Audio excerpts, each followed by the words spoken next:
আমার মামা কখনো মুরগির চাপ খায়নি, তো এটা শোনার পর আমার একটু খারাপ লাগলো।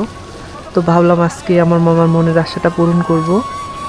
সেই কারণে মামাকে রাজি করিয়ে আমরা সন্ধ্যার সময় রওনা দিই বগুড়ার বিখ্যাত চুন্নু মামার চাপের হোটেলে। তো যাবার পথেই আমরা প্রথমে একটি মাহফিলের মেলা দেখতে পাই। আমরা সেখানে যে প্রথমে একটু ঘোরাঘুরি করে নাগরদোলাতে উঠি মামা ভাগিনা। ইমন, তোমাকে সারাই চলে আসছি বাবা, মন খারাপ করো না। আচ্ছা, আর একদিন নিয়ে আসবো। কি তোমাকে না বলে চলে যাচ্ছি, তুমি ভাগা খাও।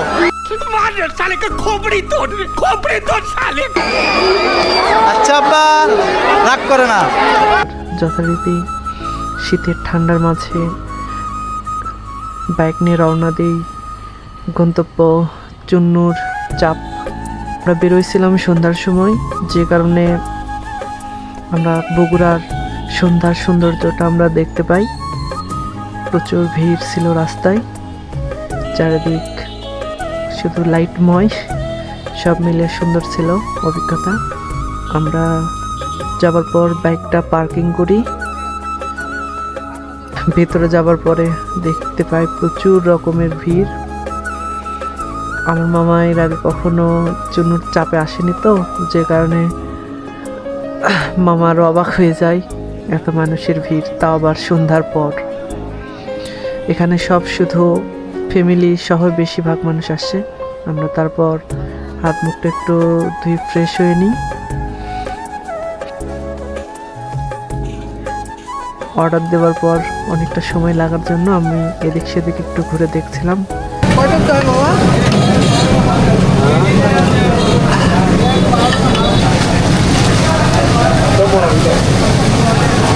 আমরা সিটে বসার পর একটু পর আমরা আমাদের খাবার পাই। অনেকেই সিট না পাওয়ার জন্য দাঁড়ায় থেকেই খাওয়া শুরু করে।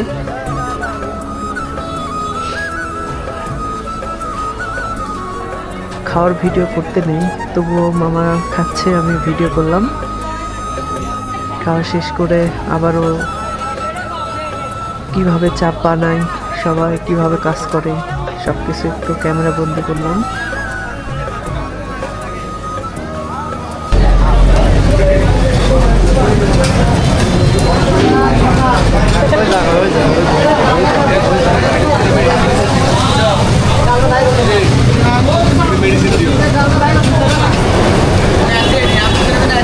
তাই না?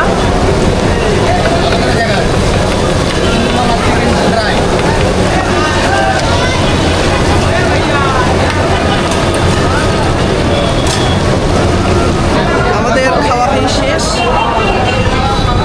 পিছনে আমার মামা আছে, মামার শখ ছিল, আজকে শখটা পূরণ করা হলো। এই যে আমাদের গাড়ি, এখন আমরা চলে যাবো এখান থেকে।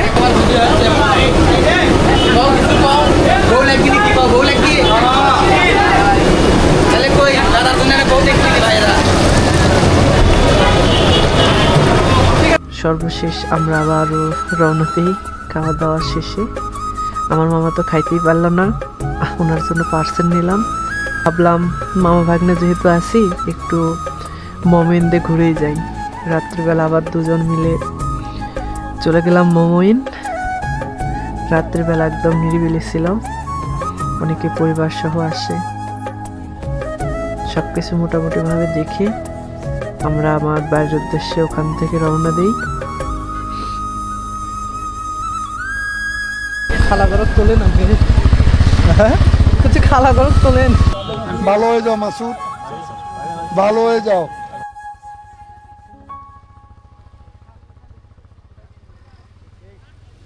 আমরা চুনু চাপ খেয়ে আসার পর এখন আমাদের গাড়ির তেল শেষ, এখন আমরা দৌড়াচ্ছি গাড়ি নিয়ে। আর এমন একটা জায়গায় আছি, সামনে গেলেও আমাদের অনেকটা পথ যাইতে হবে, পিছনে গেলেও অনেকটা পথ যাইতে হবে, তারপর পাবো আমরা তেল। যে কারণে আমরা এখন দৌড়াচ্ছি।